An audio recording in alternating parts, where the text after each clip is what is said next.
terjadi, mau bagaimana lagi?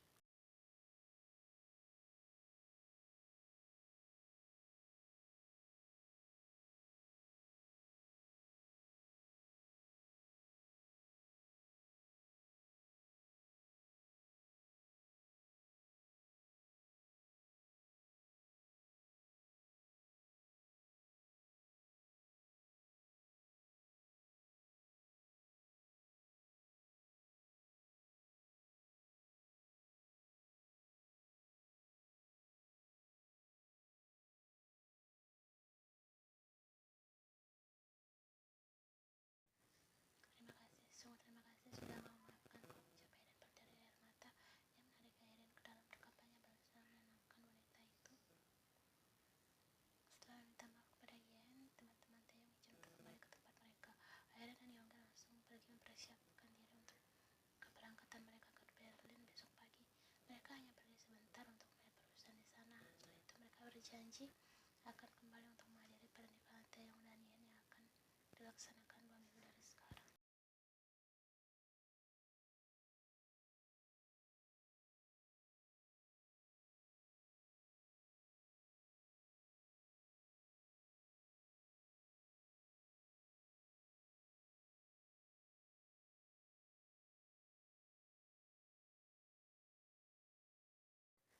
Yang pertama adalah sebuah kesalahan dan karena saat itu Taeyong belum benar-benar menyadari perasaannya. Meskipun begitu, kehadirannya Baby dulu banyak berpengaruh bagi Taeyong maupun Yen. Mereka tak menyesal atas kehadiran Baby dulu.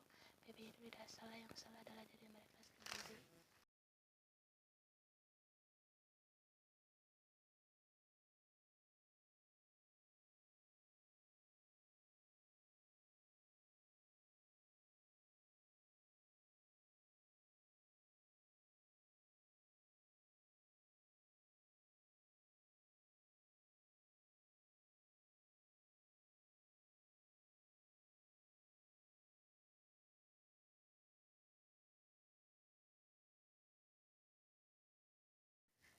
Yen dapat merasakan hembusan nafas Taeyong di kulitnya. Rasa cukup membuat Yen merasa geli.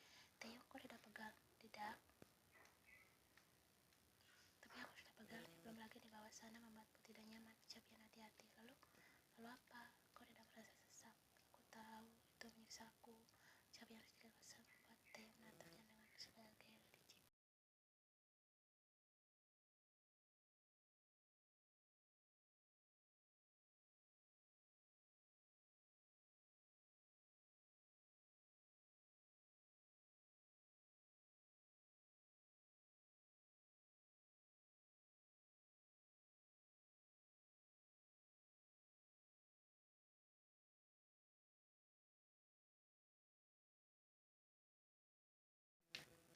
Tidak, aku tidak mau. Ucap Yen ketat, lepaskan aku. Aku lelah dan mau tidur. Kau menolakku lagi. Sudah 3 hari kita tidak melakukannya dan itu membuatku mau mati tahu. Kau mau menjadi janda sebelum kita menikah? Ucap Taeyong. Ini baru 3 hari Taeyong dan kau sudah seperti orang yang menahannya selama 3 tahun. Di mana orang yang waktu itu bilang tak ingin sebelum menikah? Kau tak bisa menahannya. Aku bisa saja sebelum menikah lagi. Bahkan sebelumnya kita sudah sering. Aku sampai kewalan meladenimu dan apa tadi kau bilang?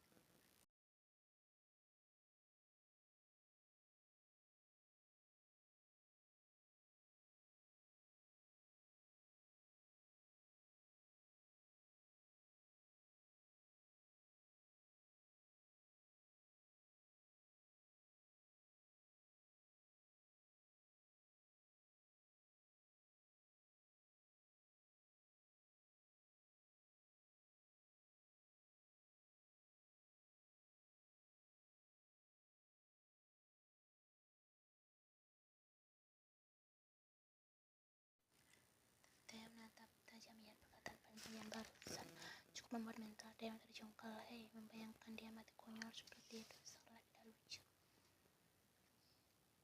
Awas Taeyong, apa yang kau? Yen kaget karena Taeyong langsung mengubah posisi, membuang Yen ke ranjang. Matanya bergerak melepaskan dasinya dan menangkap kedua tangan Yen, kemudian mengikatnya. Perkataanmu tadi cukup untuk membuatmu mendapatkan hukuman dariku.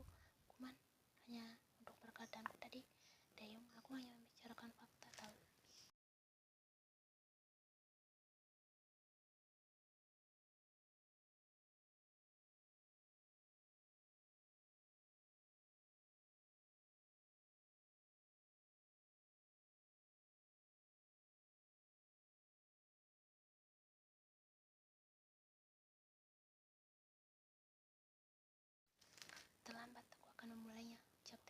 bangun dan mengambil sesuatu di balik jasnya.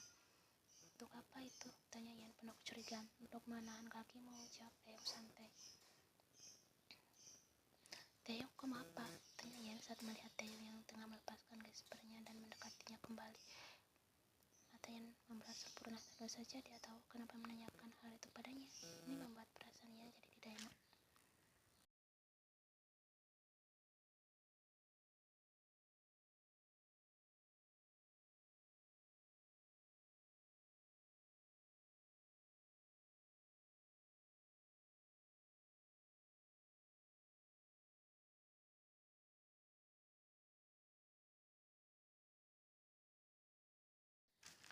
"Sayang sekali aku hanya punya satu borgol. Kaki cantik itu harus dengan apa ya?" ucap Taeyong berpikir, sembari menahan kaki Ian yang bebas menendangnya itu.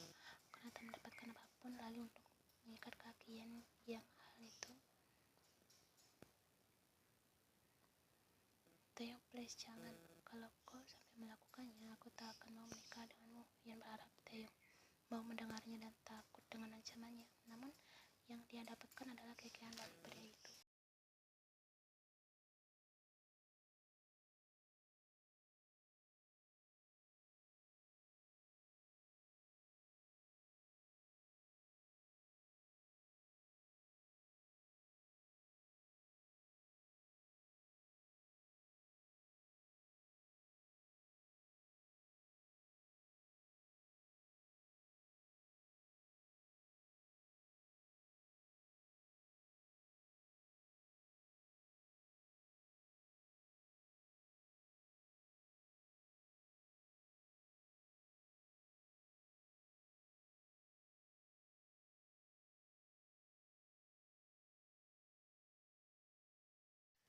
Keesokan harinya, Ian bangun dengan sekujur. Tubuhnya yang sakit dan pegal, terdapat bekas memerah di pergelangan kaki dan tangannya juga terasa ngilu dan perih. Dia menatap ke sampingnya, namun tak ada Taeyong di sana. Ingat semalam bagaimana Taeyong menghukumnya. Cukuplah mengerikan, bahkan lebih mengerikan dari waktu itu ketika Taeyong. Kali ini sakitnya 2 kali lipat. Antara sakit dan nikmat, keduanya bertabrakan sehingga membuat Ian hampir gila tadi malam. Dia yakin dia pasti pingsan karena tak sanggup menerima hal-hal baru yang menyakitkan itu.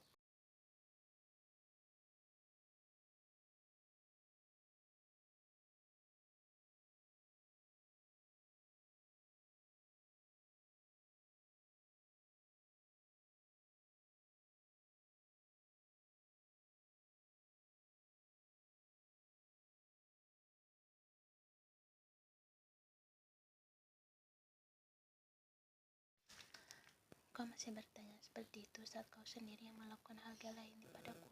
Ian kesal bukan main. Dengan santainya pria itu bertanya apa dia baik-baik saja. Taeyong gila, sungguh gila. Taeyong tersenyum maklum, menyimpan sarapan Ian di atas meja dan menghampiri Ian yang tengah meracuk itu.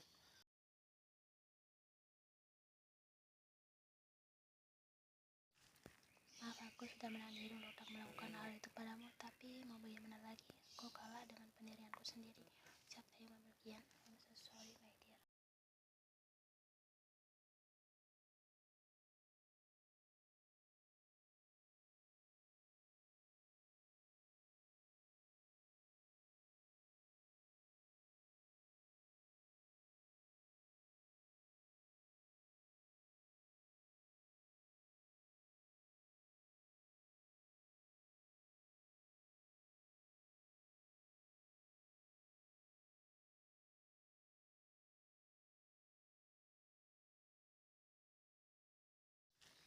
Pernikahan digelar di taman belakang mansion milik mendiang Tuan Jung. Itu adalah permintaan Ian dan disanggupi oleh Taeyong tentunya. Kini ia duduk dengan gelisah di kamarnya sembari menunggu waktu untuk disuruh keluar. Dia gugup dan takut untuk akan melakukan kesalahan nanti. Apalagi ini adalah hari bersejarah dalam hidupnya.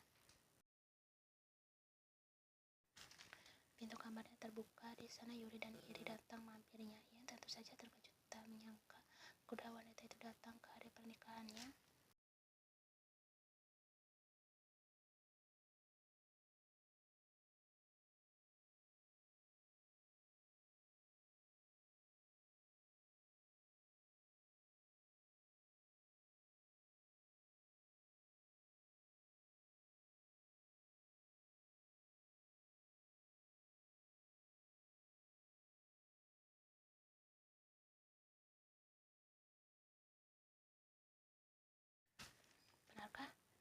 kalian? Tanya Yan tak percaya. Ya, dia meminta maaf dan berkata bahwa kami harus datang sebagai pihak dari mempelai wanita. Kami memang kecewa pada keputusanmu untuk menikahi dengannya. Setelah semua yang telah dia lakukan padamu, kami sangat kecewa, tapi melihat kau bahagia bersamanya membuat kami sadar bahwa selain membuatmu menderita, dia juga menjadi obat untuk menyembuhkanmu dari penderitaan itu. Aku dapat melihat kebahagiaan di matamu, ya.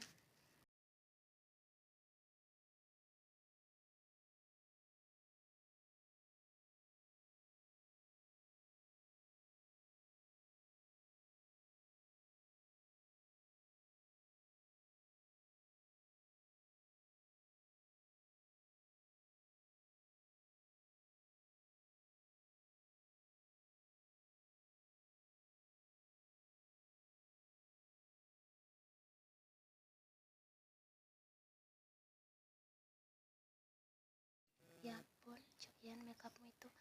Teriakan dari pintu itu membuat ketiga wanita itu menatap ke arah suara itu datang.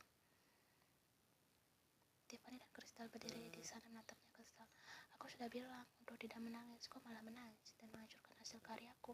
Ucap Crystal kesal. Dia yang tugaskan untuk merias Yan, bukan karena disuruh, tapi karena itu adalah keinginan Crystal.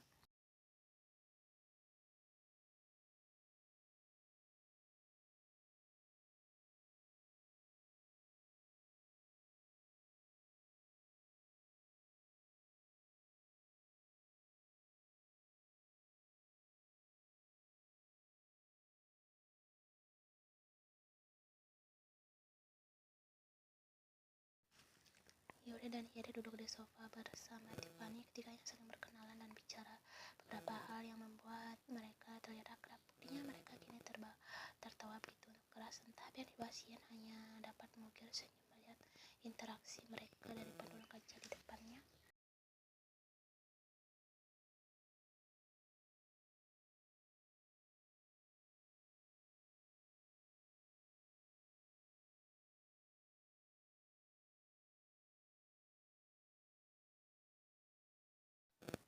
Crystal berhenti sebentar menatap Sobin. Aku baru memperbaiki riasannya, ucap Crystal dan Sobin dengan penuh peringatan. Sobin mengangguk paham dan melangkah mendekati Yan yang masih setia menatapnya. Kau cantik sekali, cuma Yan. Aku jadi ingin membawamu kabur dari sini. Ucap Sobin berhasil membuat Yan melebarkan matanya.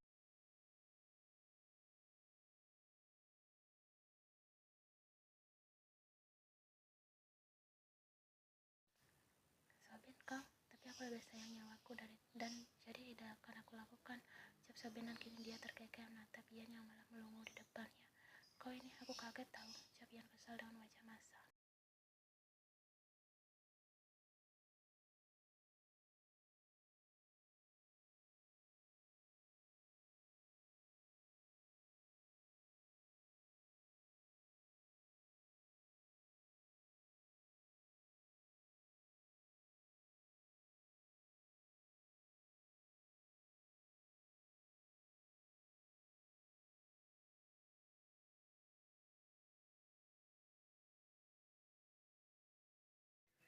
Ya, Teh yang memintaku untuk mendampingimu membuat altar. Ya bahkan sampai memohon padaku. Oh, itu salah langkah kan? Seorang Kim Teh memohon padaku. Aku senang bukan main tahu. Jelas Sobin penuh semangat. Ais tak menyangka aku akan seorang sekarang sesenang itu Sobin. Kau aneh sekali. Ucap yang terkekeh. Terserah, sekarang aja kita turun. Semua orang sudah menunggu. Terima kasih Sobin sudah mau datang. Terima kasih untuk segalanya dan aku minta maaf. Ucap Yan meraih uluran tangan Sobin. Pria itu tersenyum dan membawa Yan bersamanya menuju taman belakang di mana